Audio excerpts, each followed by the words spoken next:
Yebo. Hayi njalo ayijiki. Asiphinde sikhulume elinye iqiniso. Alright ke dadewethu umfowethu bafo. Wena unentshisekelo yokuthi ufuna uganwa. Wena bafo ufuna ukuba nomfazi.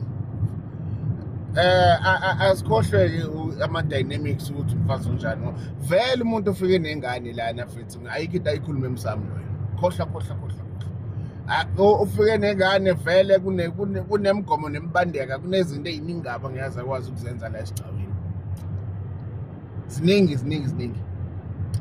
Alright. Wena ufuna ukuthi umele isigcawu. Kodwa uyise akaze asinelwe. Akanazi isigcawu. Awibuke nawe leyo nto. Izizwe nawe mfowethu, sizwe bafo sizwe dadewethu. Zibuze. There is a reason why kunezinye izinto ezibuya zibe yikweletu. Then you go and you ask yourself why. Lezo ingane imshado yaphela. Yaphela. Kodwa